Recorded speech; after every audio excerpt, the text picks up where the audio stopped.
Nah, ooh, la, la, la. If I had $1, it was yours, yeah.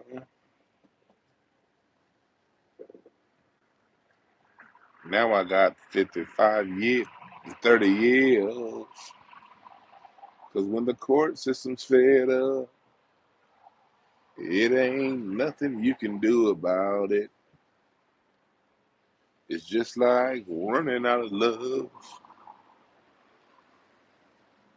La da da da da da da. You da da da. What up, yeah, man? R. Kelly, that motherfucker got 30 years. And he'd even get convicted of rape. God damn.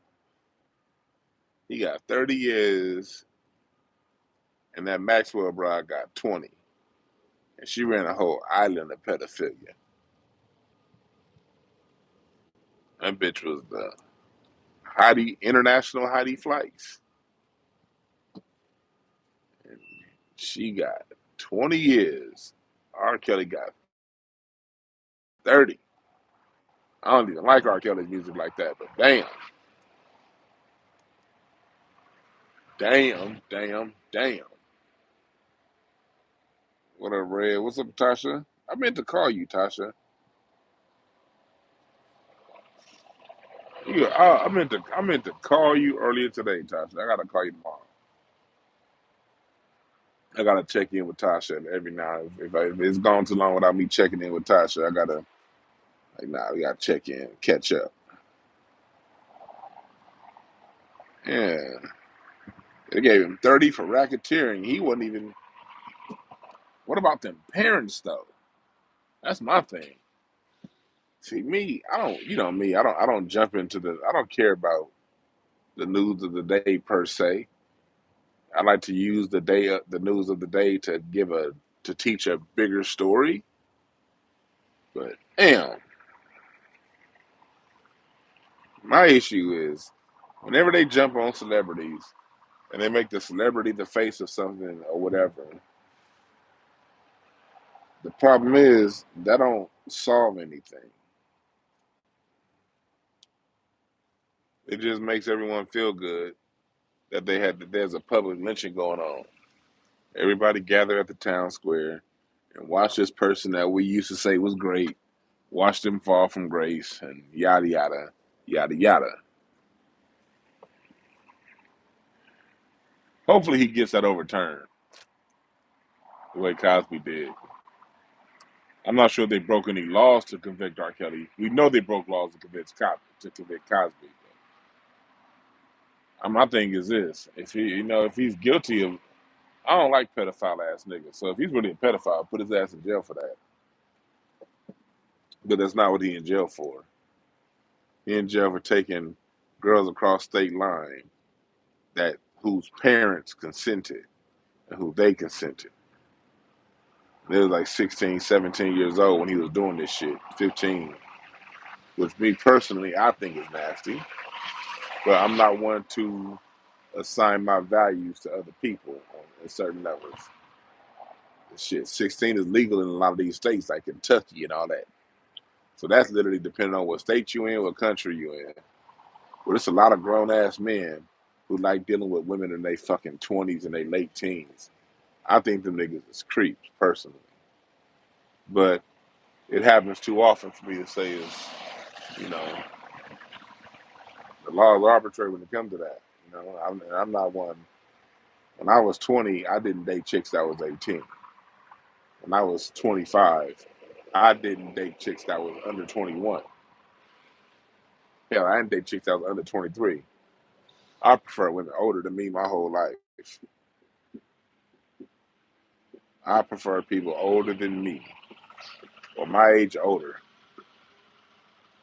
Young chicks is too goddamn dumb for me. Even when I was 20, even when I was 20, I liked one girl that was like 30 something, fresh off a divorce. She's 33, 36. That's what I wanted when I was 20. I was 23. I was 23. I had a chick that was nervous. I was dating a chick that was like 46 when I was 23. Not really. I can't say date. We wasn't dating. No, we weren't dating. But we was having fun. That's the kind of shit I like personally. But it's niggas out here who like what they like, and then they have these sorry ass parents helping it out. And I see this shit all the time. I remember when I used to be around the NBA a lot. You see these little, you don't really have too many young girls, I would say, at games per se. But when we be at the club, it'd be all kind of chicks that should not be in the club. Like, yeah, your ID say 21, but you look like you got a, you look like you got a goddamn civics test tomorrow. And I ain't talking about college either. I'm talking about to get out of the 10th grade. They be in the clubs. I'll be like, dang, it's a whole fucking industry of that shit. And everybody's playing the game. So my thing is, I want to destroy the game. Because if you take a couple people here and there, the game keeps going. I want to destroy the game. And when I say destroy the game, I mean starting off with parents that push their kids out for that own shit like that. 'Cause that's where it all starts. If you're gonna tell the whole truth and nothing but the truth, this whole little game start with the parents, not with the kids.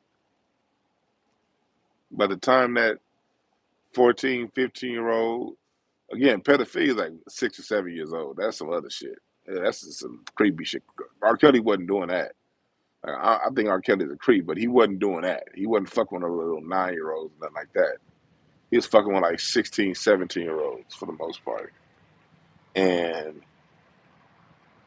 okay, like I said, which is, if he's in Kentucky, all that shit's legal. You know what I mean? If he's in Mississippi, all that shit's legal.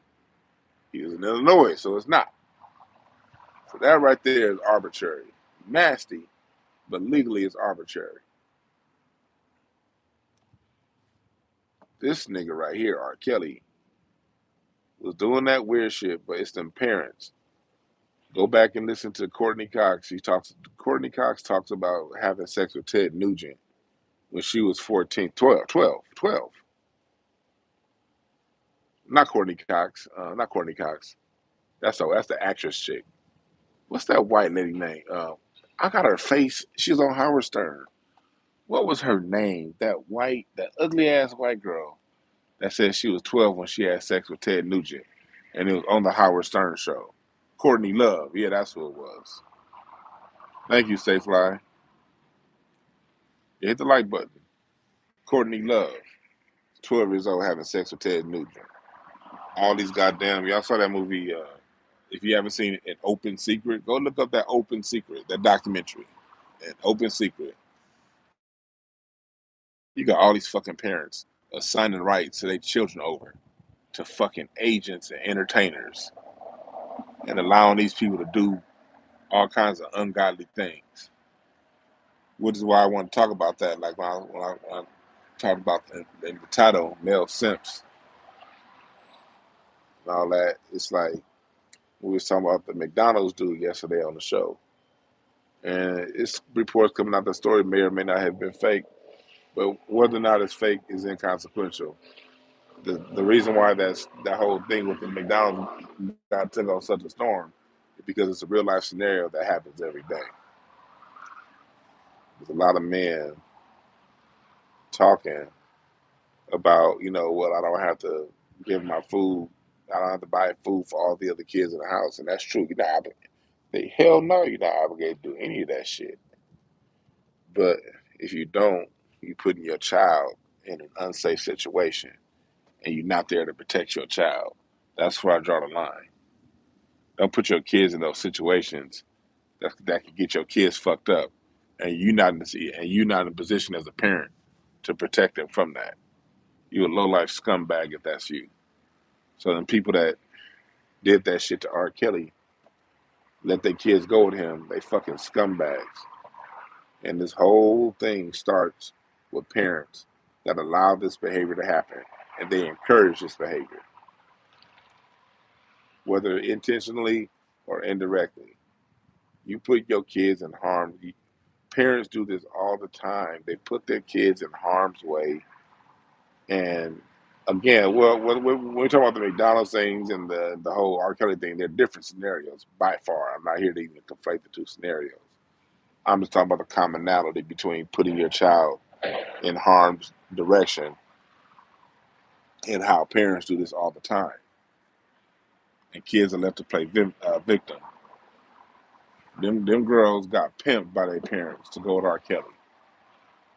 And then another situation, if you're a father and you don't have a kid, I mean, you don't have your kid with you, and your kid living with a woman that's loud and obnoxious, and you do some shit like give your kid food and leave the other three kids hanging, you putting your kid in a situation. But because you so selfish and focused on her, on the woman, and the relationship that didn't work out, you forget that your kid is now in a situation. And the worst part about it, you're not even at the house to protect your child. It's different if you're gonna be there and you living there, or the kid gonna go with you. That's different. Or if you're living there and if whatever consequences come, you can be there to protect your child. But you put your child in a fucked up situation, and you gone now. But all you can think about is, it's not my obligation. No, it's not your obligation. But that's not the point. You put your child in a fucked up scenario. Now his siblings are gonna be ready to whoop his ass, and his mama's gonna take out her anger that she has for you onto that child of yours. And nigga, you out at Top Golf with a new chick eating some wings and drinking lemon drop martinis while your son is at home with his three half brothers getting his little ass whooped, and his mama putting him on extra punishment because she mad at you. And nigga, and you out with your homeboys talking about who better, LeBron or Jordan. Gotta think big picture.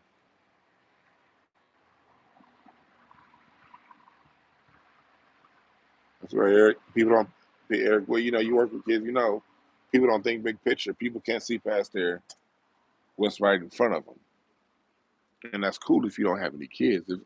It's cool if you single, ain't got no kids, ain't nobody, you ain't responsible for nobody, then hell nah. Then nigga, take care of yourself.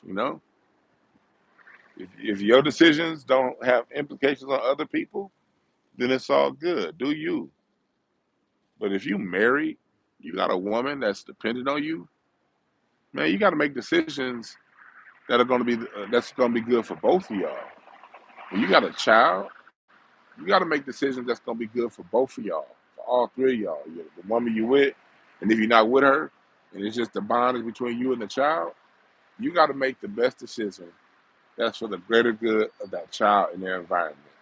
Yes, they'll get their food, they'll get their little McDonald's and their toy right now, and it'll be all good. But what's the ripple effect? What's the consequences? Remember that law of vibration. Everything ripples. Everything vibrates. Everything. Nothing just there is no. I just do something in a vacuum and there's no backlash for it. No, every action has an equal and opposite reaction, and the severity of the action is relative to the victims. One brother may say, "Hey, he got his McDonald's. I don't care." The other brother may say, "Man, he think he better than me, but I ain't gonna say nothing, man. It's just gonna come out at a different time." And the third one may just go out and just beat him up.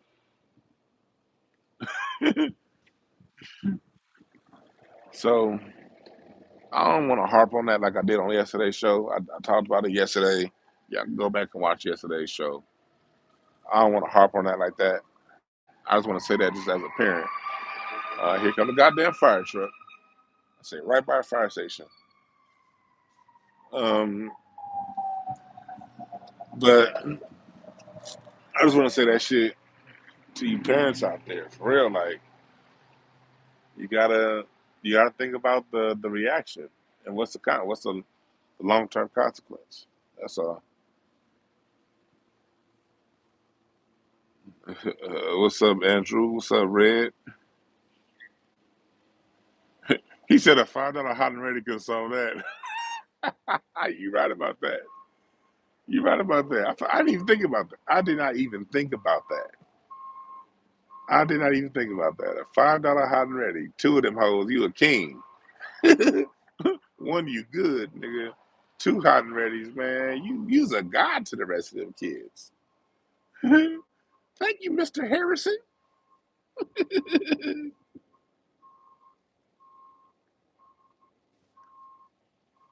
For sure, Andrew. Yeah, it's just about I don't my training and what I do is child oriented. That's how I got my start. I got to working with adults, but I started working with children. So when I first see a scenario play out, my first thought is always to the children immediately. Like I don't think about the mom, I don't think about the dad. I think about okay, how is this scenario affecting the child? And what's the ripple effect in that home? See, we got to remember this. Let me give y'all some game real quick about with kids and just people in general, but it's specifically with children. All negative behavior comes from an unmet need. Negative behavior in children is an expression of an unmet need.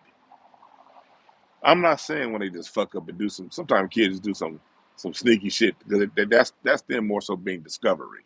I'm not talking about kids just having like doing some shit, you know, playing with a throwing rocks or some shit like that. I ain't talking about that. That's just kids being kids. I'm talking about when they have these passive aggressive behaviors, when kids are fighting a lot, if they're crying a lot, if kids are not doing well in school, and that's all expressions of an unmet need. Here's the problem: children 8, 9, 10, 7, 6 years old, 12, they don't have the vocabulary to sit down and be clear with you what the unmet need is. The child can't say, "Mother, Father, I'm getting in fights at school because I don't like the way you give Jonathan bigger toys than you give me.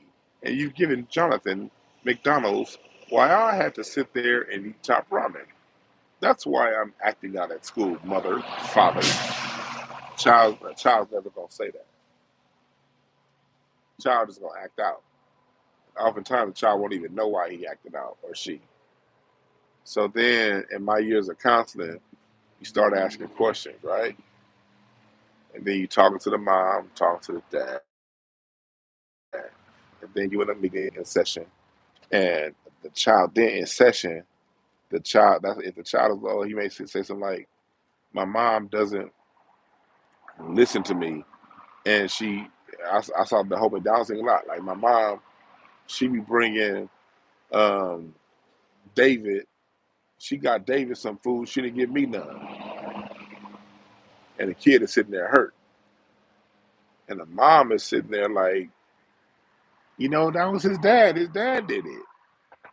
Now the kid is like, no, no, no, she did it. And then the mom is sitting there like, what did I do? Like, I'm just, he bought him some food. What was I supposed to say? This happened a few times. This scenario's happened. I don't know how many times I can name a fucking McDonald's scenario with kids. McDonald's is like crack to children. And that's another thing adults don't realize. McDonald's is like crack to children. If you have a kid that you feed McDonald's, that motherfucker's like crack to them. So you get one son and not the other, it's gonna be an all out civil war in that house. God damn it! The United States versus the Nazis ain't got shit on what's gonna go on between Devontae and Darius, nigga. If one get McDonald's and one don't. And so we'd have to sit there and talk to the parents like, hey, look, you can't do this in front of the kids. You gotta either, and we was giving them, and then because it would play out in other ways. It would play out in fights at school. It would play out, and you just see them kind of feeling low, lack of confidence. If the child's not predisposed to fighting, it'll play out in a more passive way, which is even more dangerous. It'll just give them a negative self-identity, and they may not outwardly do anything to anybody else, but what they'll do is that expression of anger, they'll harm themselves with that. It's a whole chain reaction to that adults have to be aware of, that their behaviors play on their children. And the child that stuff things down, you'll be like, oh, such and such is a good child. They didn't even react to such and such and such and such. Yeah, but they stuffing it down. And now you wonder, now they're 18, they're 20. You 20 years old, wonder why you ain't got no confidence in yourself. You 30 years old, you 40 years old, and you wondering why you feel inadequate. You wondering why you don't feel that you're good enough. Well, you've been repressing feelings since you was 6, since you was 5. You've been seeing some shit go down that hurt you, but you didn't express it and you didn't get that out when you were 12. You didn't vocalize that when you were 16. You internalized it.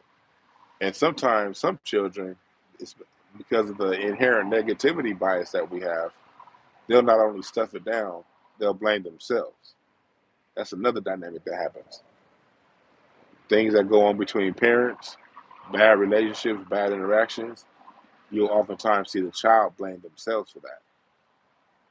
And the child internalize it. I know because I'm the one that the children would always open up to. Yeah, my mom, her and my dad, they fight and this and that and this and that. Like, so what do you do? Man, I just go, they're fighting because I needed some new football shoes. And I guess they didn't have the money for football shoes, so they was fighting. So, if I wasn't playing football, they wouldn't have been fighting like that. Now the child is internalizing it. And you as a parent, you're saying, oh, my child is so good. They never do this, they never do that. But you don't know that child is building a negative self-identity within themselves based on how their parents treat one another and the microaggressions parents play out. Let me tell y'all a quick story. I had this one kid, right? Rest in peace. This was a Harlem because this kid later on ended up, I'll get into that later. But anyway, this kid, the mom and dad used to always play these games against each other. And the mom, and they would, she did, when he would go see her, she would play little passive aggressive games because the father had custody. And the reason why the father had custody is because the mom got caught selling weed at the house. So the father had custody, but the child would go see mom on weekends. And then the child would go see mom on weekends.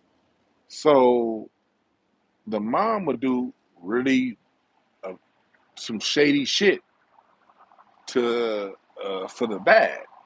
So the kid took medicine for his mental health because he was like bipolar like a motherfucker. And that's something that I was helping her with without the medicine. But so what she would do is, because she would give him medicine, she knew that if she didn't give him medicine for a day, he'd be okay. But that second day, he was going to flip out. So she would give him his medicine on Saturday, but she wouldn't give it to him on Sunday. And then Monday, she dropped him off at school. Father picks him up from school.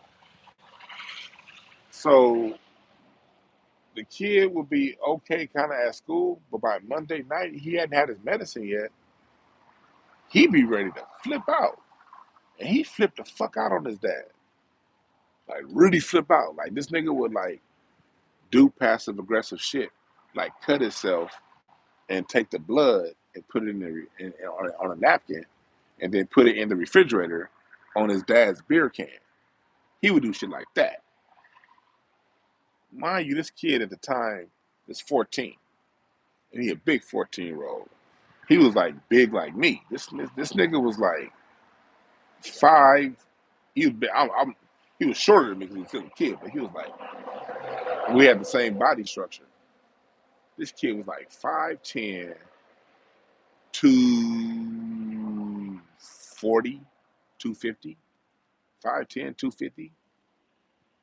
And so the kid would do shit like that. The kid would he would go and then he would just go through the kitchen and he would take all the pots and pans and just throw them onto the ground. Mind you, we live in a world that you can't whoop your kids, you can't do none of that stuff. And then the kids in the system, the social workers involved, so dad really can't do nothing. He really can't. Because the system has sent his ass to jail so fast if he did. All them social workers and people like us us mandated reporters, us coming around, he would have went to jail if he did something physical. So he literally couldn't. So the mom would do that. We ended up finding out the mom was doing that, so we got her in check. So this is what the mom did. The mom put weed in her son's backpack and sent them to school and then called the school and said, my son has weed on him that he got from his father. Her dumbass didn't think it through. Bitch, we know the kid is with you on Sunday, not the dad. But she was trying to say, no, he had it in his bag since Friday. And then the kid was like, hold on. And so I saw these are the kind of games that I would see go on. But here's the reason why I brought that up. One day we in a meeting. It's me. We got both mom and dad together and the kid. And it's like I got my boss there. Then the therapist is there. Then the therapist got like we got the director of the company there, who she was a great black. I had some beautiful black women that I worked for when I had day jobs.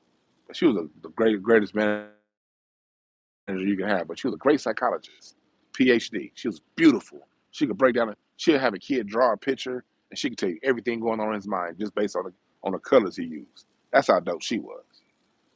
We get into talking about what's going on, and in the middle of the meeting, the woman was like, "See, yeah, he do all this, and yeah, I mess up. I shouldn't do that to my son, but he hurt my feelings."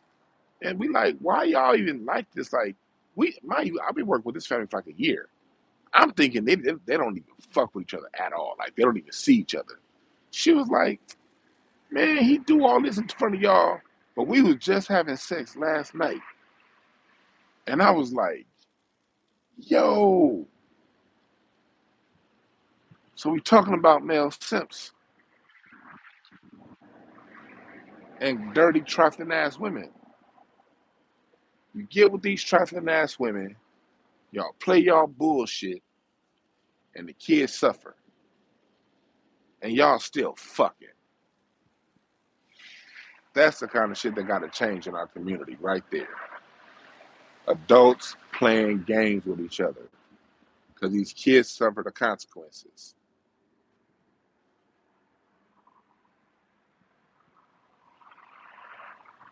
And that kid ended up getting murdered about a year after I worked with him. 2 years after I worked with him. That was a good kid. I saw right through his heart. And the school that he ended up transferring to, it was a school over here in LA called Vista Del Mar. It's a non-public school. I used to have a lot of clients at that school. A lot of them kids. A lot of them kids are grown now because we talking about over 10 years ago. So a lot of those kids are now grown. They're in their 20s now. I looked up a couple of them. They in prison. Um, but whenever I would go to that school, it was a non-public school. It was basically a prison school. If you went to that school, they were setting you up to go to jail the rest of your life. They didn't teach you shit. But he would always I would always see him at that school even when he wasn't my client no more. And he'd always tell the other kids, and he'd always remind me of how much I helped him change his perspective. And I really did see something for this kid. But one day I'm watching the news, and they say murder in South Central LA off Western and Slauson. And I look, I'm like, hold on. And they got his picture up. And then they put his name, and I'm not gonna say his name, but only one person will have that name. It wasn't a common name. The first name nor the last name. Neither name was common. And so I look and I see, and then they showed the video of him getting chased. And I turned the channel just in time. Because one thing I did not want to see was my boy getting popped.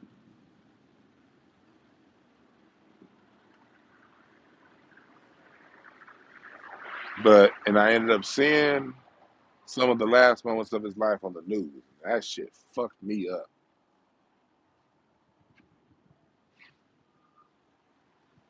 So this is the world I come from when I speak on relationships. I come from the world of seeing the damage it does to the child. Because I would always be the one that the child had to trust. I was always the person that the child was to it. I'm the first person to find out outside the family that the child was molested. They would trust to tell me. Why would they tell me? Because their mamas knew who it was, and they wouldn't tell nobody. So the child never told nobody else. And it wasn't just black kids; it was a lot of Latino kids too. Most of my kids were split. I would always have half black kids, half Latino kids. So a lot of my stories dealing with the Latino community too. That's why I know them so well. I just don't speak on them much. But they should be worse than ours. I had this one kid who came, he was like, yeah, I'm gay. And I was like, I don't care. And he looked at me like, what do you mean you don't care? I'm like, I don't give a damn. I said, look, dude, you 14. You're going to probably be a few more things before it's all said and done. And he laughed. And then he went from laughing to a sad face real fast. It was crazy. He literally went from laughing to like ready to cry. And I'm like, what's up, little homie? What's up? You good? I was like, I ain't tripping on you being gay. I was just cracking a joke now. He said, no, it's not that. He said, I don't think I'm really gay, but I was just molested. I've been getting molested by this guy. And I'm like, did you tell your mom? She was like, well, she knows who he is. And I was like, so is he still around? He was like, yeah, like he's been molesting me since I was 6, or probably younger than that. That's just the first time I remember. But yeah, he's still around. I said, I'm a mandated reporter. We gotta tell him. We gotta do something. Man, see, me when I used to report parents, I didn't do that bitch shit and report parents behind their back. Every time I reported a parent to DCFS, Department of Children and Family Services, I did it with the parent. I made the parent. We would go over the parent's house, and we would call the Department of Children and Family Services 3-way. That's my get down. I'm not about to make no little secret call. No, we got to talk about this shit. So we talk to the mom. Mind you, they live in this small ass apartment. And I'm gonna tell you something else about this kid. This is the same kid that told me his mom told him not to trust black people. But he told me everything. He was like, yeah, my mom told me not to trust, like not to really talk to you like that. She gonna be mad at me. Because my mom raised me not to trust black people. Mine, they looked like it was four kids, in a one-bedroom apartment, like in downtown LA. This is not the new downtown LA, them old rusty ass buildings built in 1901 downtown LA. And this parent, so I go to this parent and I say, 'cause I would always meet the kid at school. So I go to the house and we meet with the parent. And I'm like, your son told me he got molested. And he told me you know who it is.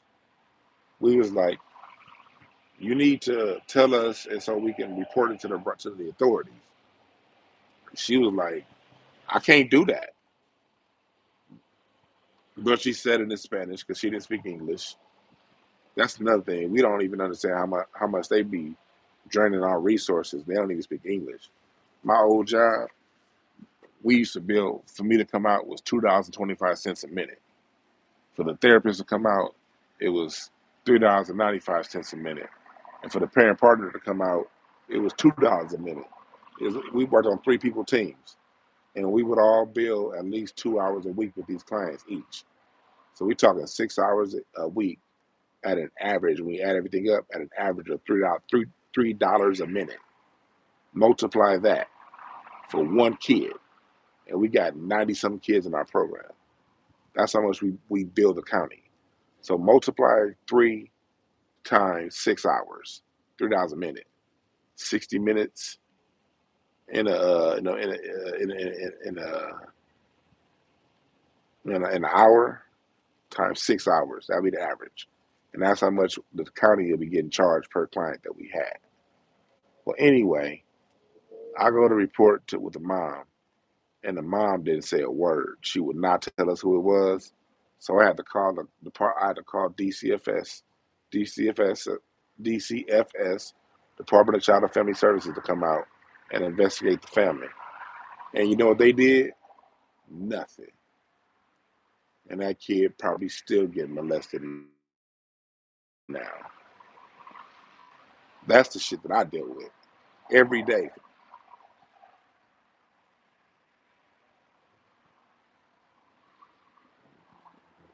Yeah, Tasha, they are. Tasha, you remember that depression I went through? You, if anybody in this chat room, Tasha knows me. Tasha knows me personally. Tasha, you remember that depression I went through? I got. I was on, and I was getting on stage at night cracking jokes. I was having. I don't even do stand up comedy like that no more. My heart is gone from stand up. I don't have the same passion for stand up I used to have. My mindset is more focused on teaching than making people laugh right now. But I will be having a stand up comedy show coming in August. So, but I would leave work dealing with this kind of situation, and I had, nigga, with that shit, nigga, I had to make people laugh. Like, how do you go home with that on you every night? Nigga, I used to get off work, go home, watch some basketball, crack some jokes online, then I would leave and I'll get home like around from work. Usually I'll be done seeing clients about 2, 3 o'clock, do my paperwork. Nigga, and then I would be right back out, 6, 7 o'clock, right back out. Comedy grind. 7 o'clock, I'm at the Market Street Bar and Grill in Inglewood, nigga. It's 9 o'clock. I'm at the Sunset Bar and Grill on Sunset in Gower. Nigga, 11 o'clock. I'm at the Comedy Store, and I would hit 3 stages a night doing stand up, and I would never get home before 1. I would never get home before 1, and this was my grind every day. Go to work, come home, take a shower, change, maybe watch a basketball game, and I'm out doing comedy 6 hours a night. That's how much of a grind comedy is.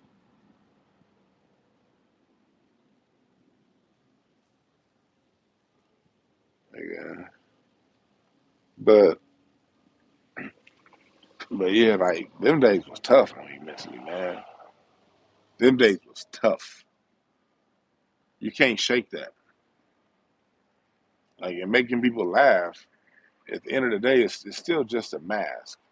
It is a release, but it's still a mask because you're hurting on the inside. So those laughs that you're getting from people, it's validation that your soul needs to keep pushing through. It's like if I couldn't go on set, like I don't, I feel bad for the comments that don't get laughs. That never was my issue. I always got laughs, and yeah, I always got laughs. So for me, that was therapeutic getting those laughs. It was like validation that okay, I am doing something that's worth it. When you got a job to where children are telling you that they're molested, they mama don't want to do nothing about it, that hurts. So that takes me back to the R. Kelly situation. That's why my mindset is the way it is. I see what happens to the children, and I see how it plays out in the children. And, and children are only children for a few years.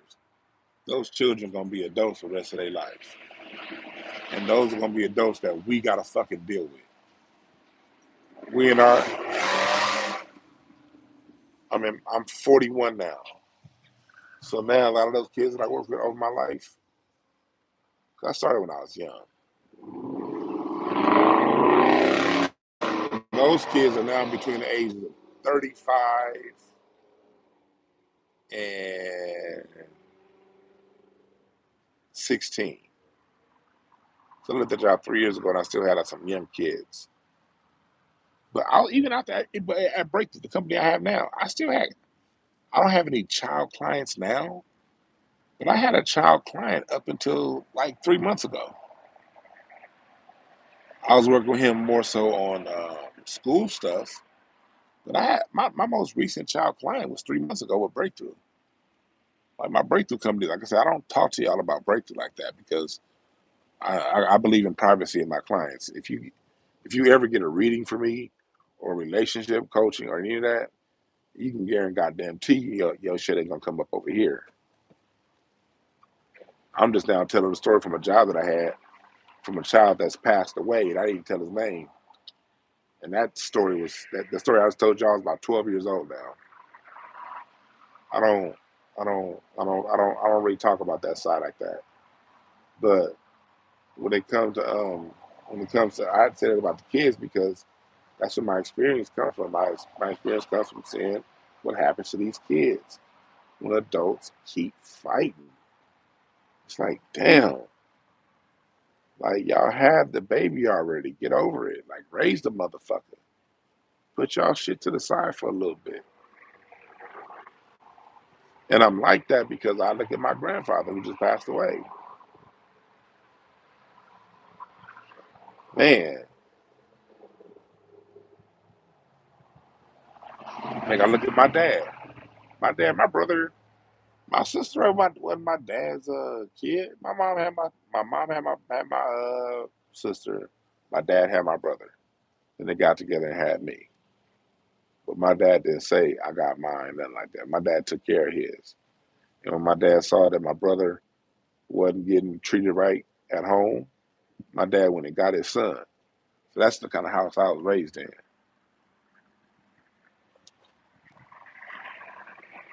When I was, how was I? I was like 8 or 9. I didn't know what was going on. I was just happy my big brother was moving in. We used to only see my brother on weekends. When I was a kid, I'd only see my brother on weekends. So my brother moved in the house. I think I was happy as hell. My dad did that.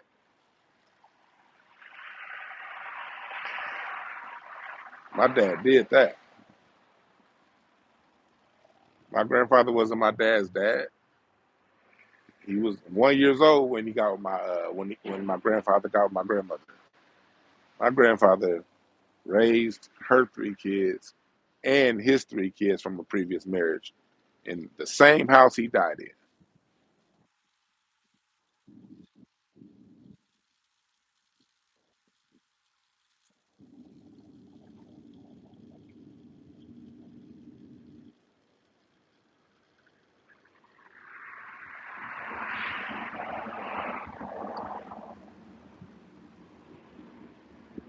Same goddamn house. So,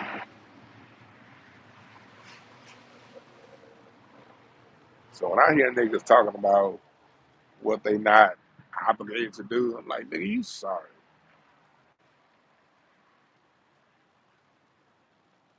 No, you're not obligated to do a lot of things, but some shit's bigger than you.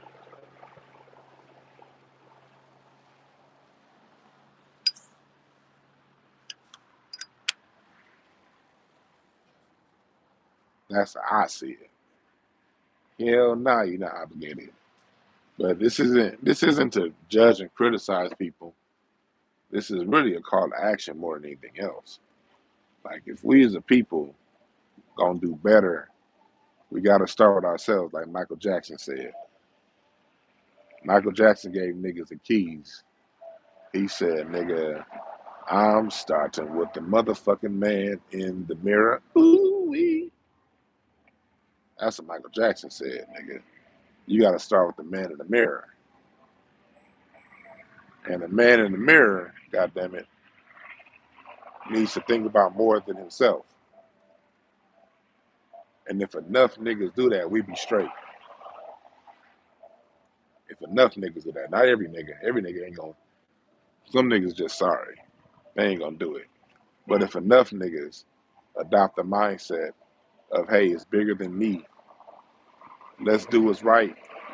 And I ain't saying go and find a chick that got 3 kids. That's not what I'm saying. Nigga, you date whoever the fuck you date. But if you do make that decision to date somebody, you got to make sure that whatever situations that person brings, you make it all inclusive. Because if it's just you and her, and not what else she has, you ain't doing shit. You gotta be willing to take all that shit. Or be like me. When I was single, I just didn't want with no fucking kids. Or I was smart in my 20s. That's why I like women like in their 40s and when I was like in my 20s. Because they kids would be like goddamn 16 or 20. They kids would be like 5 years younger than me. Yeah, I'm like, okay, yeah, I ain't gotta worry about him. What the fuck you doing dating a chick with all them kids? Anyway, if you don't want that responsibility, why would you even do it? Like, that's something my dad taught me. My dad taught me, like, look, I remember my mom telling me when he had my sister, my dad used to take out my mom and my sister when he would take her out. Now, of course, a lot of times she could still leave my sister other places, but sometimes, not all the time, my dad they used to always talk about my dad would take out my sister too.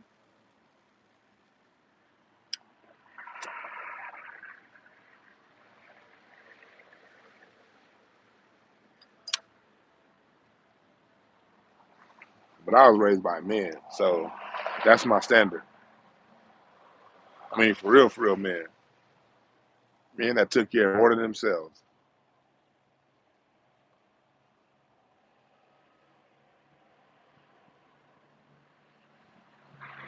What the hell is red pill? I don't know what these manosphere terms are. Red pill, blue pill, green pill. Nigga, I'm truth pill. That's who I am. That's who the hell I am. I'm truth pill. I am live within the 7 laws of nature pill, whatever pill that is. The law of correspondence, the law of vibration, the law of polarity, the law of gender. There's a masculine and feminine to everything in life. and I'm a male. So since I'm a male, I believe in living the masculine role, not the feminine role. And what's the masculine role? The part of being a major part of masculinity is giving. Giving is essential to masculinity. If you're not giving, you're not truly within your masculinity. So whatever pill that is the one I am.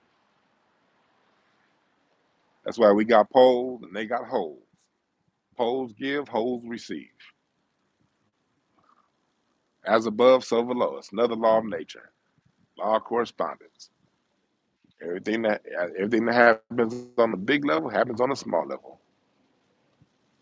I'm 7 laws of nature, Jack. What's going on here? I got 3 buildings on this block. What the fuck going on? Hold on, y'all. I'm going out of my other building over here. I got the water running. What the fuck?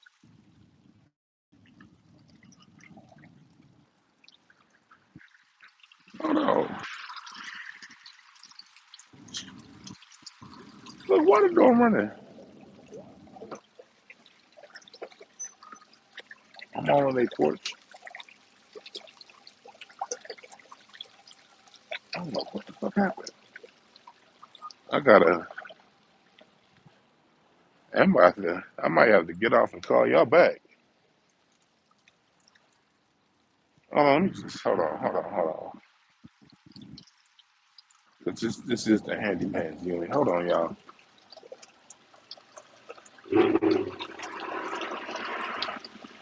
This is the right unit. Hold on, I don't want y'all to see. Hold on.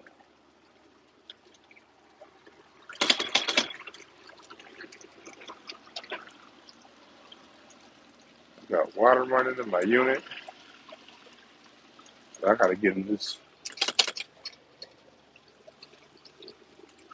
Yeah, hit the like button. I gotta take the apartment. I got 3 buildings. Hey Mario, see the water is running like crazy right here. It's going all the way down the street and everything. So, you think something you do or should I? Okay. All right. Yeah. Sorry about that, y'all. Shit. I told you I got 3 buildings on this block. That's why I be walking them down the street all the goddamn time. I just saw this. I've been seeing all this water in the street. I'm like, what's all this water coming from? And I look down the street. Like the building next to my building, they be having the building next to my building, they be having like they sprinklers on too long. So I'm thinking it's them. I walk down to this motherfucker. That's my goddamn building. That water bill gonna be a bitch. It's like a whole bunch of water coming down the street now. God damn. And we in a drought too. They about to tax the fuck out of us. Shit. We about to get drought prices. God damn. I ain't turning them sprinklers on for the rest of the fucking summer. Sorry about that, y'all.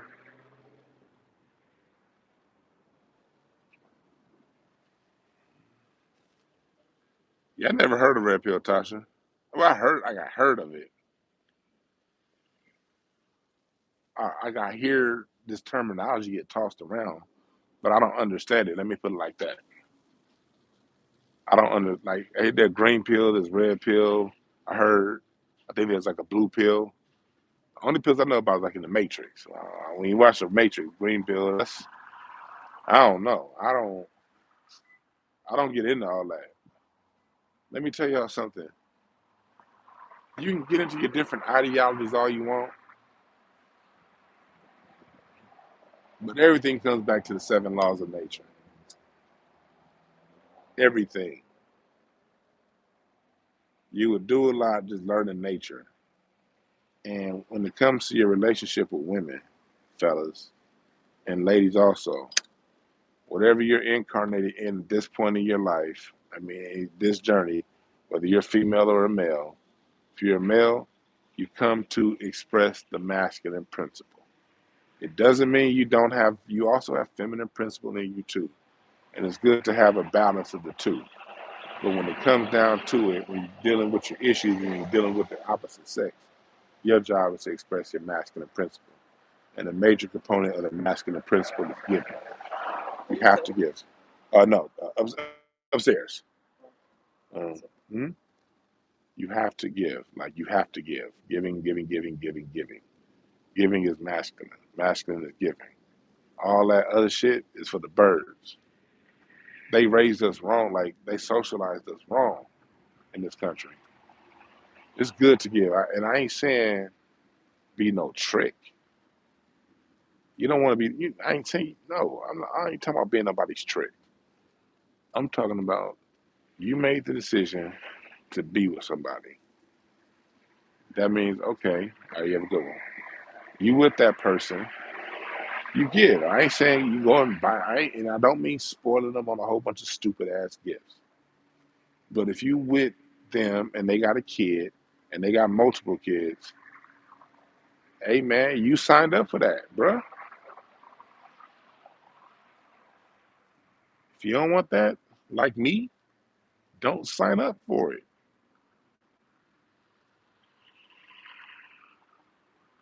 Don't sign up for it. I'll be goddamn. I'll tell you right now. I can say this loud and proud. Never in my life have I dated a woman with one young child, let alone three. Now they may have had children, but them children was they teens. Because I was with cougars. They didn't want shit from my ass, but one thing. So don't sign up. If I see three young kids, I'm out. Cause let me tell you something else. My dad taught me. Going back, going back to something my dad taught me. My dad taught me one thing. He taught me a lot of things, but this one thing in particular. We talked about this the other day. My dad said, "Never play with women," and I took heed to my father's advice. He said, "You can get anything you want out of a woman. You just got to be willing to ask. And if she ain't that, and if it's and you got to be clear on what you want. Some men want this, some men want that. Whatever it is you want as a man, you can find a lot of women that are willing to give it to you. Just don't play with them. Never tell a woman it's one thing, but it's really that thing." And let me tell you something about that principle.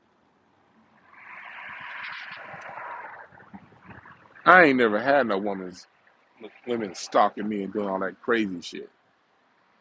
One, because I can identify a crazy chick. Crazy chicks got a certain look in their eye. You know they crazy. You can look a woman dead in her eyes and tell you if she's crazy, like crazy, crazy or not. But the other thing is, I've always told the truth. My dad raised me that way.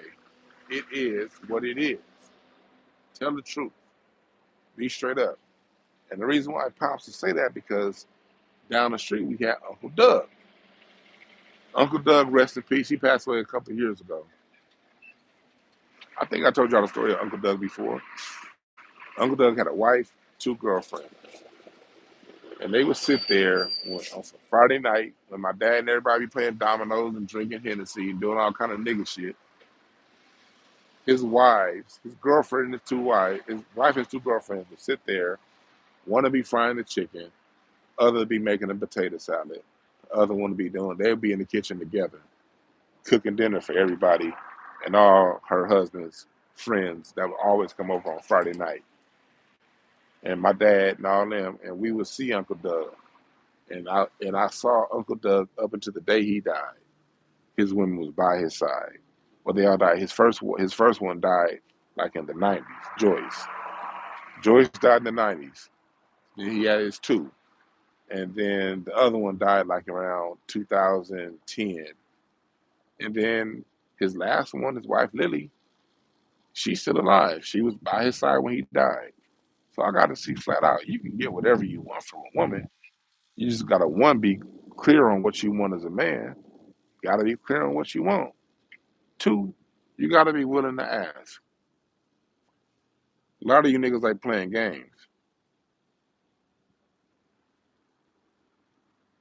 That'd be the problem.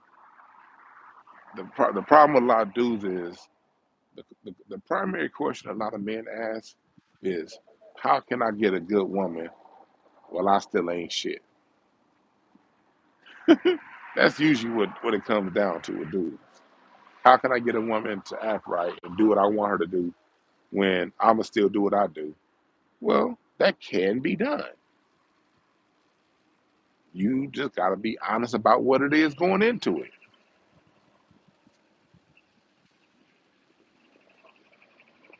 And if she ain't the one, she ain't the one. Move on to the one that is. Problem is, a lot of cats want to say it's one thing then do something else. And that's when women go crazy. My dad would always tell me, don't do that. And Pops is right. That's why I have such a great, part of the reason why some of you niggas get frustrated with me and me not talking too bad about women is because I don't have any negative relationships with women. Any ex that I had is still all love if I see them. Even if it's a chick I screwed for one night. If I see her, it's going to be love because they all got treated with respect. And they've never done anything to me because I never given them any reason to. It was always easy for me. Exactly, trust a shooter. Women follow your leadership.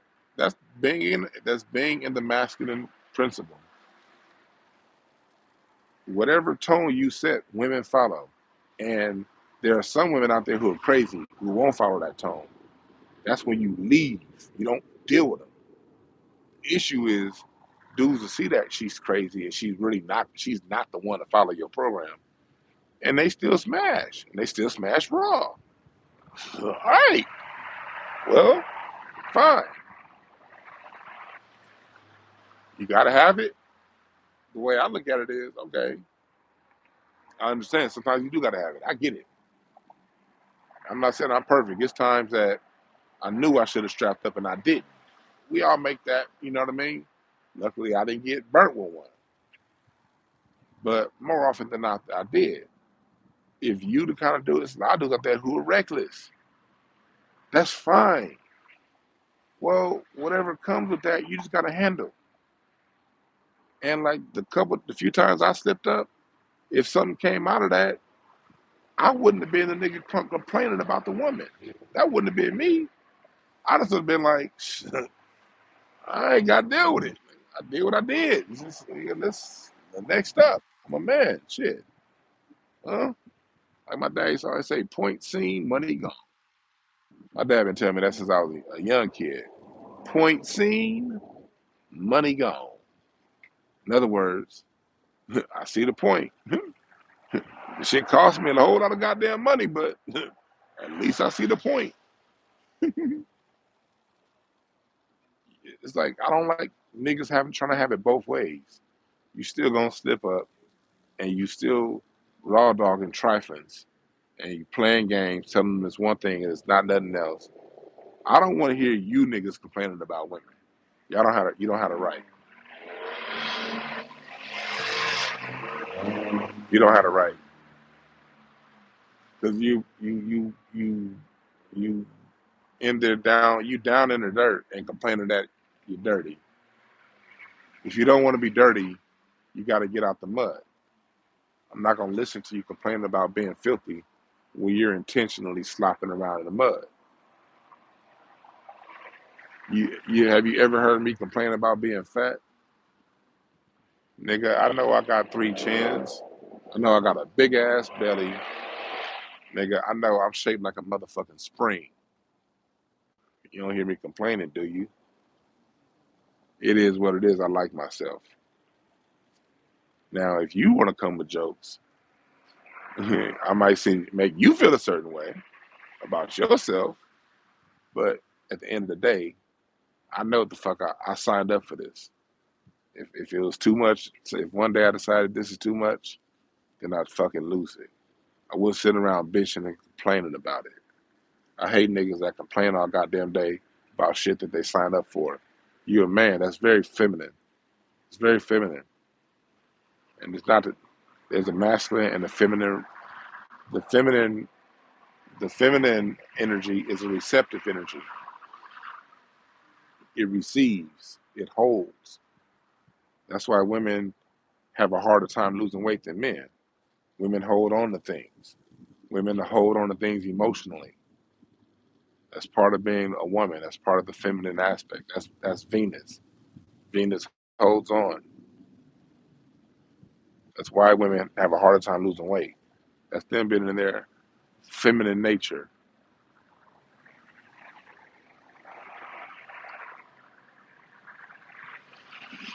Yeah, we are a work in progress. Women in BBL, I don't mind. Look, I don't look. Be who you are. Like just just be something that your frame can hold. Like me, I'm still very mobile. If my fatness stopped me from being mobile, this should be gone in 2 weeks. Anyone who's ever maybe I move very quick. I'm not some sloth ass nigga. So my thing is whatever your frame can handle. And when it comes to men, when it comes to women, it depends on where it's going. Like some women, you a pound over $160, you look fat. Like nah, you don't look right. You don't look good. Other women can handle 240 like a boom bam, a doom dam, a doom doom doom doom doom. I've seen women handle 230 like god damn. Please do not lose 1 pound. It depends on your frame. If you a woman and you got little titties and a big belly, you probably need to lose some weight. It just ain't falling in the right place. That's all I'm saying. Because at the end of the day, men are visual. We ain't gonna change. That's nature. Men are visual. So if you one of them chicks and you shaped like a buoy, yeah, But now if that weight is falling in your thighs and your booty, or it's falling in your titties, then you keep it up. Go right on, ma'am. Shit. Eat 2 more cheeseburgers. Let's go. I'm not one to say it's a blanket. Some dudes say it's a blanket standard, but let me tell you something. Niggas talk all goddamn day about a woman got to be 130 pounds. A woman got to look like this. Man, fuck to the no. There's only a few niggas out there who, who, first of all, why would you even judge a woman on white people's standards anyway? A black woman. A black woman to be 165 pounds and look like she's in way better shape than a white woman at 120 pounds. You see a white woman at 165 pounds, she's starting to look like Miss Piggy. A black woman at 165 pounds looks like a motherfucking track star. So it's relative. But at the end of the day, dudes like what we like.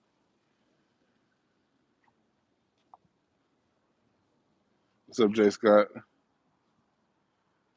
Yeah, have a good one, brother. Um, dudes, dudes, you can have 5 dudes and have 5 completely different points of view on what a 10 is. Now, there are some women that are consensus 8 and above, some women, but that's some. For the most part, dude number one likes them only light skinned and skinny. Dude number two don't really give a damn what skin tone you are, but he can't stand skinny chicks. She gotta have some size on her, but it gotta be centered around the booty and the thighs. She ain't gotta have no titties.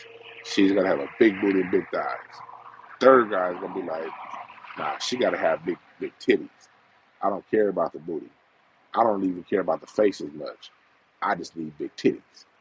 And then the fifth guy's gonna say, she could have a donkey face but she gotta have titties and ass, and they gotta be big and voluptuous. I ain't talking about no. So, ladies, the way I come down to it is, whatever frame you are as a woman, rock that frame well. That's all I gotta say to that. Because yeah, rock that frame well. Here come a loud ass boom. There it is. Fireworks season. I saw that flash go off. Did y'all hear the boom?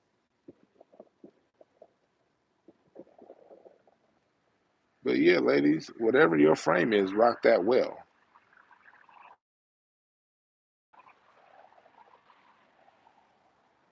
Well, good night, Tasha. I was not saying that.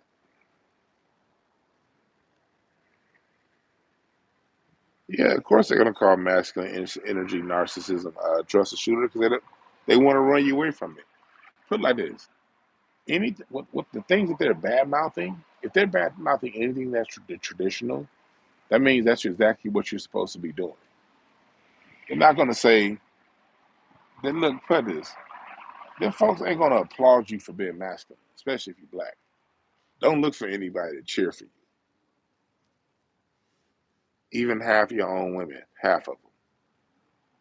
They've been so caught up by these Democrat liberals, let's talk about these fucking liberals. They've been so brainwashed by these goddamn liberals. Half of your own women will try to shout you down for being masculine. You don't do this shit for praise. You do it because it's right and it's right by nature. And anytime you're within the laws of nature, you're going to win. Society's laws can't change nature. They cannot supersede nature's laws. They can't.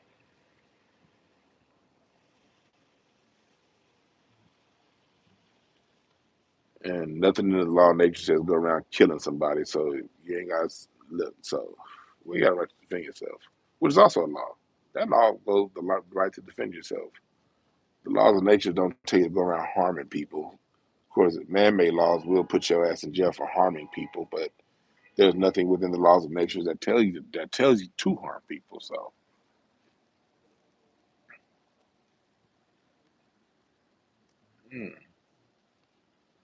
Tasha's still talking about. Mm, yeah, I got that's what it comes down to. Women just have to just rock whatever you rock. Rock whatever you rock and rock it well. And don't listen to these liberals. Y'all see how crazy these goddamn liberals are going over Clarence Thomas? It's been a week and they still going at Clarence Thomas. I mean, all even your sportscasters, all your it's been a big old thing on Twitter this week with some Nigerian dude talking about what's his name, Clarence Thomas' ancestors should have been lynched. So like Marcel Dixon and Jason Black, they've been on that dude and they've been calling that dude job to get him fired, which I agree with. I agree with all that. I agree with all that. They've been you've been seeing non-black America really going like they're really going in on Clarence Thomas, and I never thought I'd be on the side of anything Clarence Thomas. Never in my life. I've been hearing Clarence Thomas's name since 1991. I was 10 years old when that motherfucker got ushered in office, and since 1991, I've never been pro Clarence Thomas anything.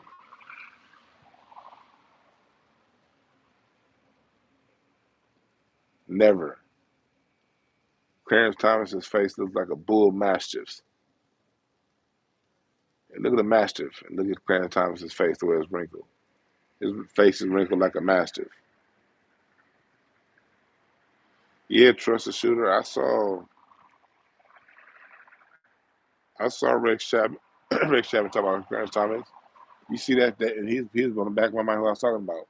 You see these motherfuckers getting out of their minds because Clarence Thomas ended white women's rights to abort babies. And it wasn't just Clarence Thomas. It was Judge Kagan, the white lady. It was Brett Kavanaugh. And there was those other dumb motherfuckers on the Supreme Court. It wasn't just him. And now he's talking about going after gay marriage. Oh, they mad. Clarence Thomas, I am on your side. We need to protect that man. Look, I'm one. I don't give a fuck if gay people get married or not. I really don't.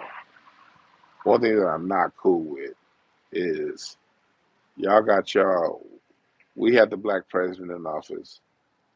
We didn't get no civil protections in any way, shape, or form. He gave y'all the right to marry, and y'all didn't even reach back, and y'all used our fucking movement to use civil rights legislation that we fought for. My grandparents didn't fight for no motherfucking gay marriage. They fought for me to have some fucking resources. And y'all got up in there and y'all turned y'all back on us, and not in a good way. And y'all got up in there and y'all closed the door. Y'all got y'all gay marriage rights and said, "Damn them niggas, now it's time for trans rights." That's what y'all did. So if the Supreme Court justice is going to turn around and say, "Hey, your right to marry is unconstitutional," oh fucking well. That's what y'all say every time we bring up reparations. Y'all either say "oh well" or you fight against it. Y'all definitely don't support us.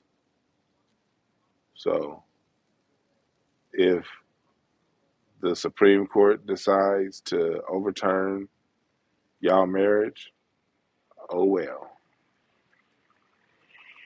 not my problem. Good luck to you. I'm not gonna fight against you. I'm not gonna I'm not gonna say what you shouldn't have or what you should have. It's just not my problem. I'm married. They ain't overturning my marriage.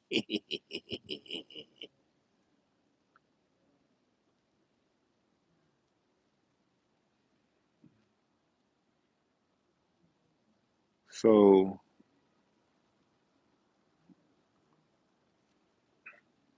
he said, "Don't disrespect Bill Masters like that."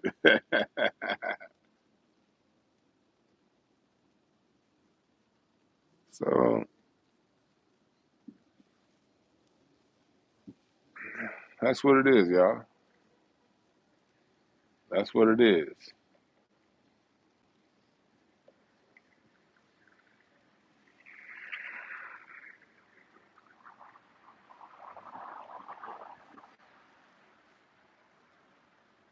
Like we see what these liberals.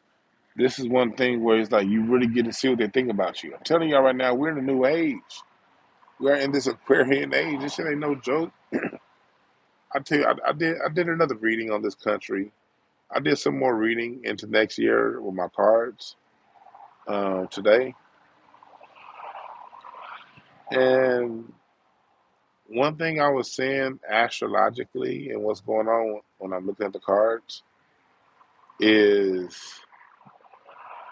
a time of the age of hypersexualness is over. Scorpios and South Node, mark my words. The age of hypersexuality, that's coming to an end.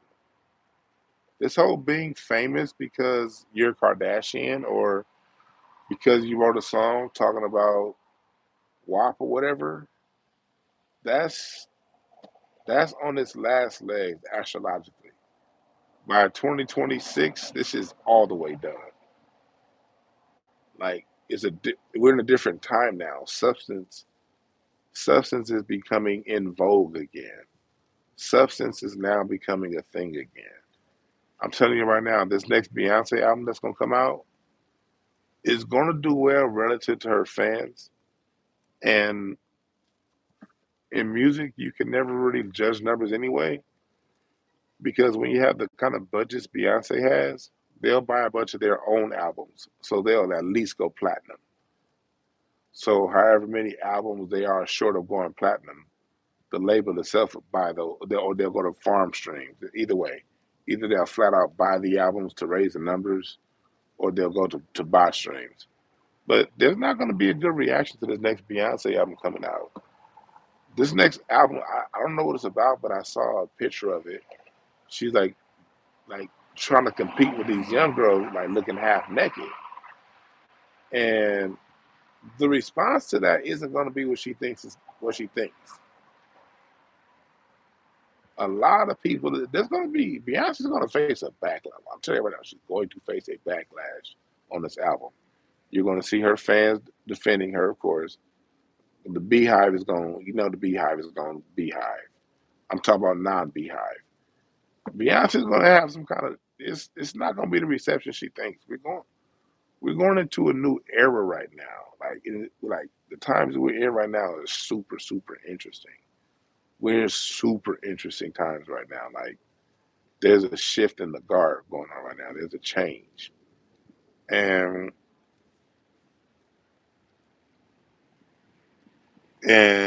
it's not going to go as well as you think it is. And the same with the rainbow community. The rainbow community, their outward influence.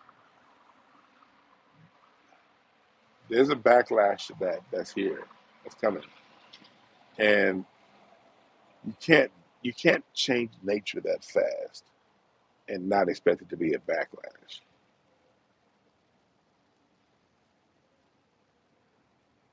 There's going to be a backlash to that, and it's I think as soon as this Biden administration is done, you're not going to see all this shit on TV the way you see it right now. The shit's done. Like it's reached. Everything in life is a pendulum. You dig? And things reach the. I think that whole LGBT, the hour shit, it's reached the end of the pendulum, and this shit got as long to go as the Biden administration. 2024 is going to be something new, and whoever gets elected then, a lot of their mandate is going to be to go at a lot of this shit. Black people don't like it, and these white folks don't like it. These white folks don't like it either. There's going to be a serious backlash to that shit.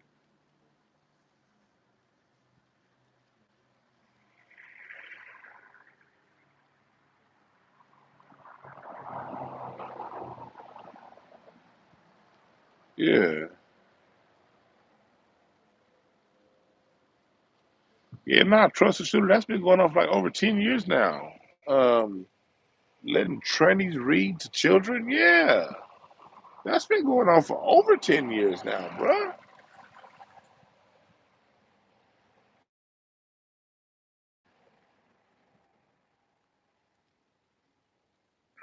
Sinister, not that Rich Chapman said any one thing.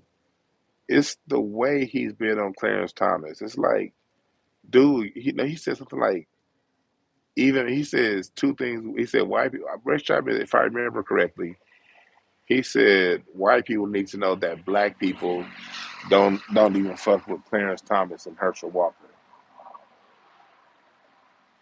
I'm like, hold on, white boy, you don't get to say who we fuck with and who we don't. We don't fuck with Clarence Thomas, but y'all can't fuck with him. He's still our family. Clarence Thomas is that cousin you don't fuck with. No, I don't fuck with that cousin, but can't nobody else. You can't fuck with him. My enemy can't do nothing to him. I don't give a fuck about Clarence Thomas, but you liberal motherfuckers have been deadlier than he has. Yeah, I don't give a now. Now you can help me deal with my cousin if you've been someone that's been by my side day one, and we've been helping each other out, and this has been a mutual thing. We've been side by side, going at things. That's one situation. But you motherfuckers cut me every chance y'all get. You can't cut me every chance I get and then go in on my on another black man because he did something you don't like. Fuck you. I spit on you.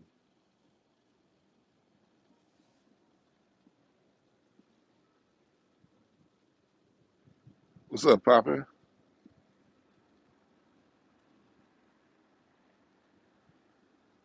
Yeah, it's like y'all don't get to say nothing about him.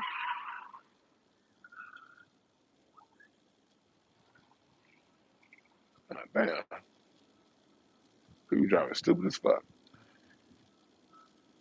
I'm like y'all don't like these liberals. Y'all getting a little bit too reckless.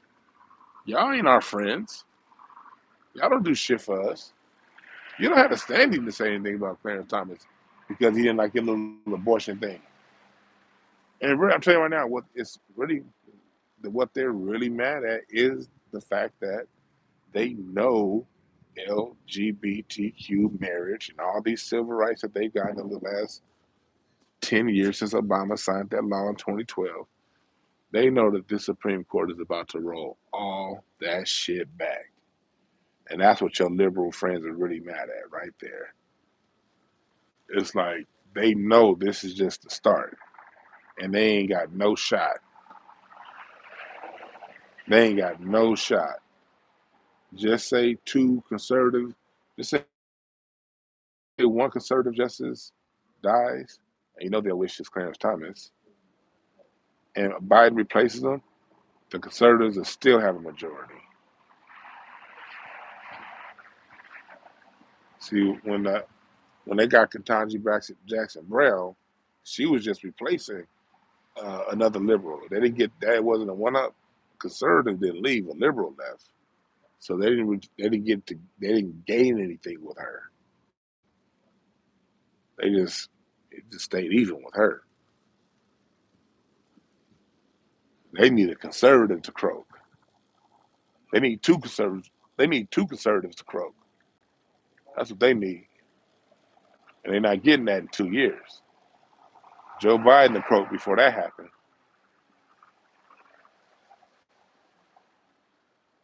I appreciate the super chat, F Bell.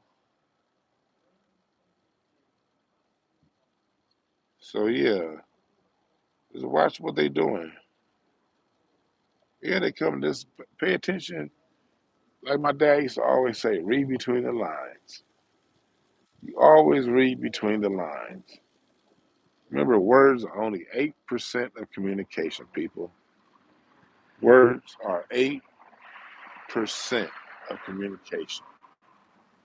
Tone. Listen to that tone. And you can read tone. That tone is what's really being communicated. Tone. Tone is the message. Word is the fluff. American society got you focused on the words. The words are the least amount of what's going on. Now, when the words match the tone and everything, okay, cool. But the words are saying one thing, but the tone is saying something else, and you feel that tone. Black people, we're musical people. Everything has vibration. That's a fucking law. That's how I know you feel it. You feel tone. You may not trust that feeling, but you feel it. That's the message being communicated right there.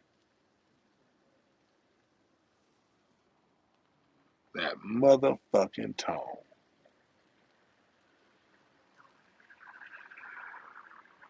Noah,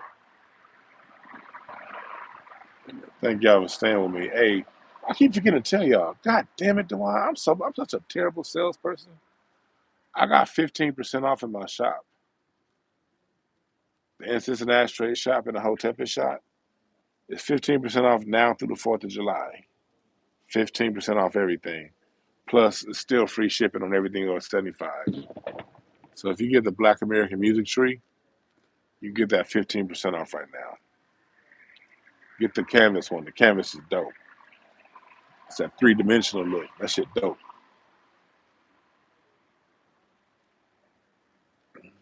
Get 15% off the t-shirts. T-shirts on incenseandashtrays.com, but over on hotepish.com, we still got the Dr. John Henry Clark. Black people don't owe anybody anything but an ass whooping t-shirt. The mothers of the movement. We got all that. So 15% off. 15 motherfucking percent off. Evolution of Funk Part 2 is tomorrow night. That's tomorrow night on Incense and Ashtrays. Evolution of Funk Part 2 is tomorrow night. And then I'm going to start doing some more Incense and Ashtrays, breaking down different genres. I know pretty soon, I have lined up I got a Luther Vandross night lined up for incense and ashtrays. I got a Frankie Beverly and Mays night lined up for incense and ashtrays. Um, yeah, but the Evolution of Funk Part 2 is tomorrow night.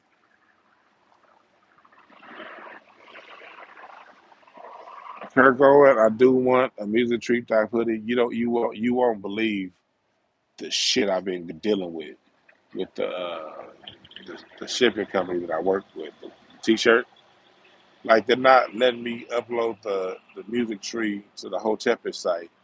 That's why you can only get it on Incense and Ashtrays. The whole point is to have it up on both sites. Now I'm making them two distinctly different brands, but with the Incense and Ashtrays only has the music stuff. Well, long story short, I've been trying to upload hoodies for a month now to both sites, and the hoes will not upload. And I've had my web guy work countless hours on this shit, and it's some technical, glitchy, nerdy shit.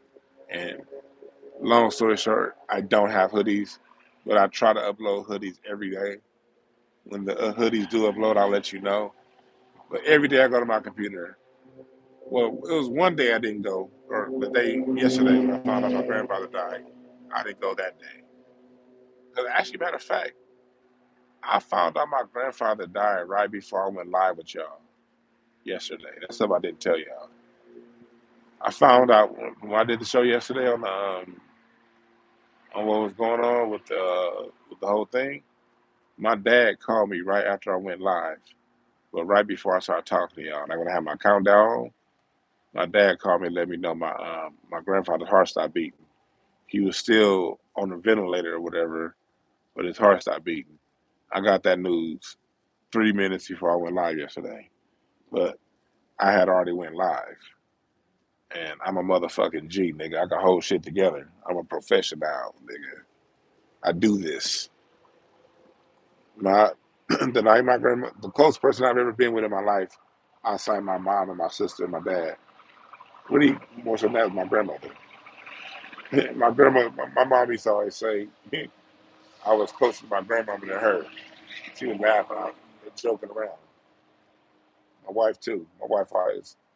But the night my grandmother died, I was already booked for 2 shows that night.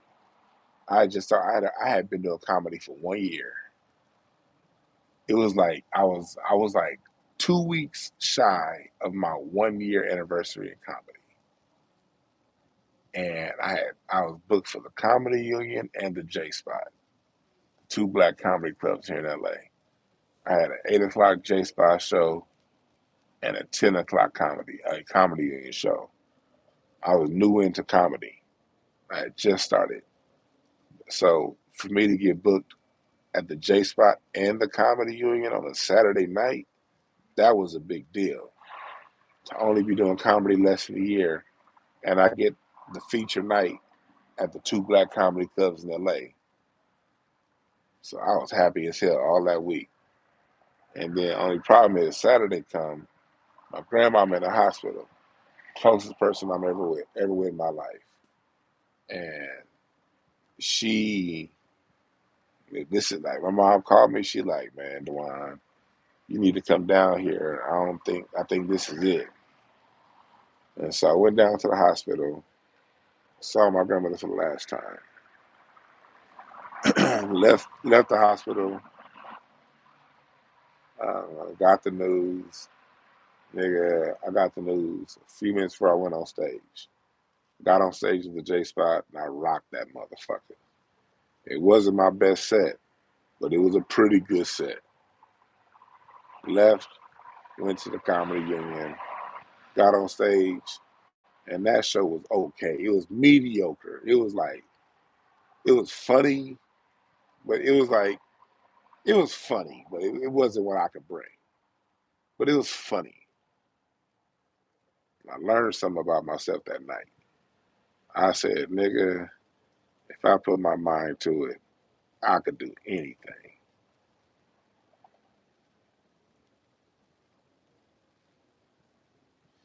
Now I don't have any candles on my website.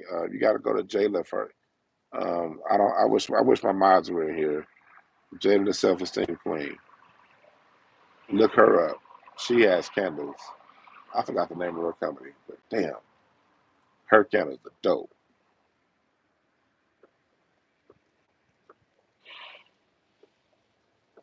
Yeah, I appreciate the condolences. Yeah, but I found out my grandfather died right before I went live yesterday. So I did that show, and then and I couldn't and I get I didn't post anything on social media till later because my mother still didn't know at the time, and that's another reason why I didn't say anything on the show yesterday because I know my mother don't listen to my show nothing like that, but I be having all kind of people listen to my show. You know what I mean? There be people that be my mama's friends be listening to my show sometimes. Oh, you know what your son DeWan, oh, you know what he into? Ooh. I be like, which one of your friends listen to my damn show? Ah, damn. No, I'm not going back to church either. Thank you, Star.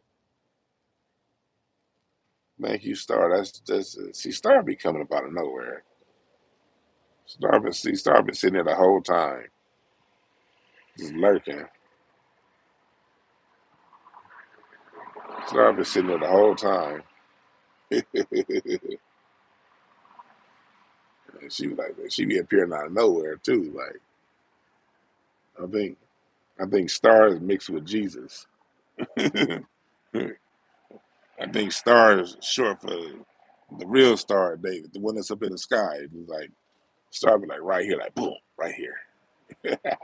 I love Star for real, for real. Um, but yeah, yeah, my grandfather, yeah, we was cool. We was cool.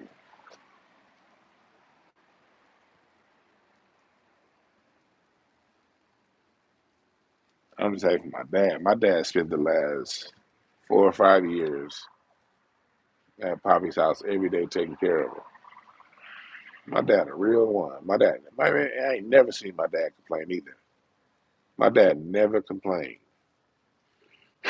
Finally retired. My mom retired, and they want to go to Hawaii and be gone for 2 weeks and shit. But Pops was like, nah, I can't be gone. I can't be gone away from Pops too long. So Pops, and so I would make my parents go like on vacations, and I would take care of them. Like I'll take care of them for like 2 days. Like man, if y'all don't get your ass to Vegas and go out of town and have some fun, you two retired. I love my parents; they retired.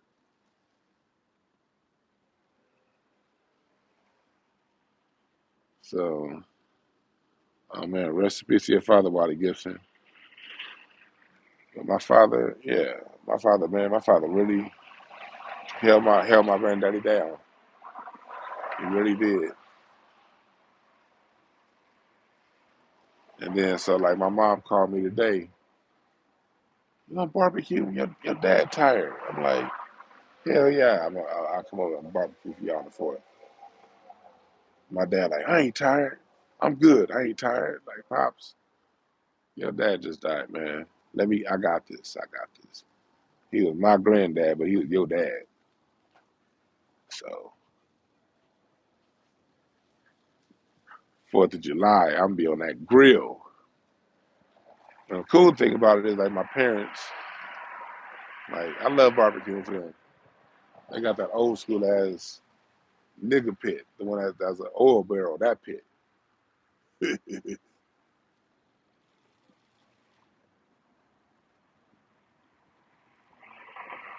I'm not into skits. They did do a skit on Craig Fact. That shit was funny as fuck. Blaze going after Mike Tyson. Y'all see that Craig Fact skit? With Blaze, Todd, and Otto? That shit is funny as hell.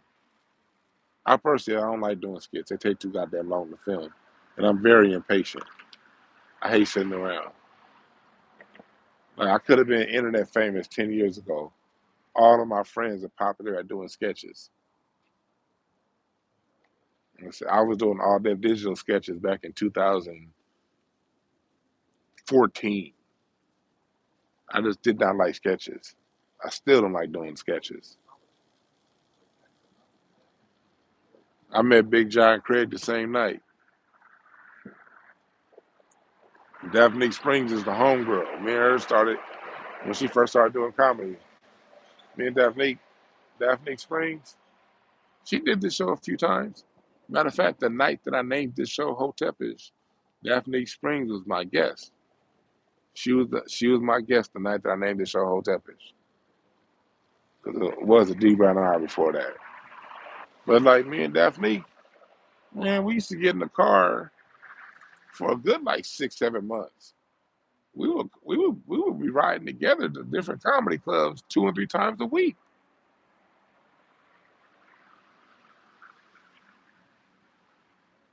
Like, we be going like, and then that's when I still party a lot. We used to, then like because she can get anywhere I can get in any club, so we go out and party. Shit, nowadays her sketches be getting 2 and 3 million views, and she's been getting 2 and 3 million views for her sketches for a good 5 years now, 6 years.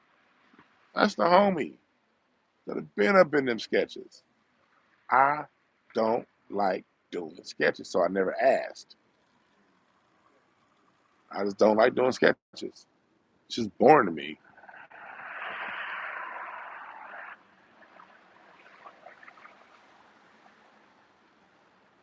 Oh yeah, Daphne, that's the homie. Like when I used to host the comedy union, I used to have Daphne get up on stage every week. I'd always look out for her. I always made sure Daphne got stage time. I'd always make sure anytime Teddy needed stage time, he got it. Um, Craig, London Brown, Jade, anytime, Big John, anytime they needed stage time. They knew they'd come down on Monday night and get it where I was. Even after I stopped that, me and Daphne, man, we used to hit them. That shit used to be fun too. I forgot about. I forgot all about that. That shit was fun as fuck. We used to have fun out there, and she's still the homie. Anytime I see her, if I see her anywhere I see her, it's always love. That's the homie right there.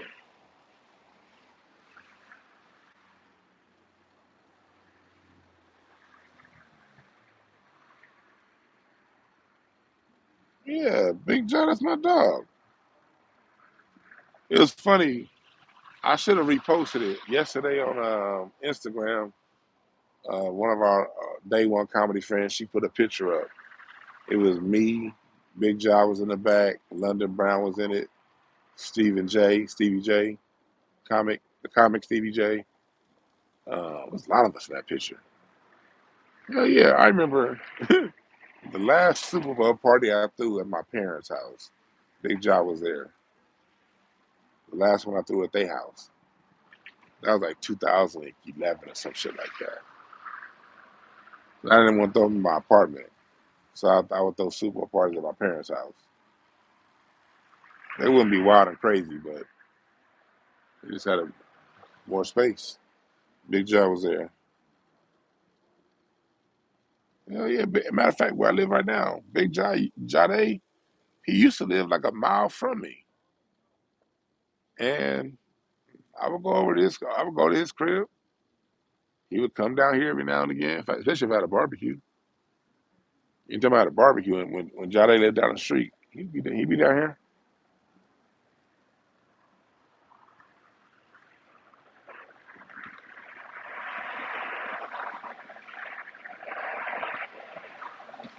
The last Caleb, like, man, you mean Caleb Plant? Caleb Plant is a B-rated fighter. I don't have nothing to say about him. I like, I don't even think I saw Caleb Plant's last fight.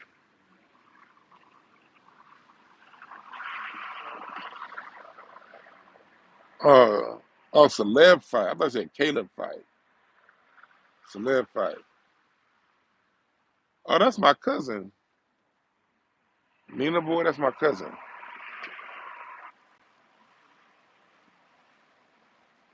I saw that my other cousin sent me the video. That fight had me dying laughing. Bosco didn't even throw a punch. Hey man, Cuzzo knocked him down, so I'm on the side of Cuzzo. Cuzzo should have won that fight. That fight was terrible to watch. But I'm gonna be on Cuzzo's side, nigga. Cuzzo won that. He knocked Bosco down out with the one punch that was landed the whole fight. Them motherfuckers was dancing circles for 3 rounds.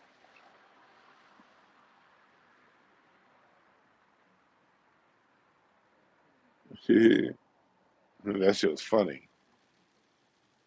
That fight was horrible. That fight was horrible.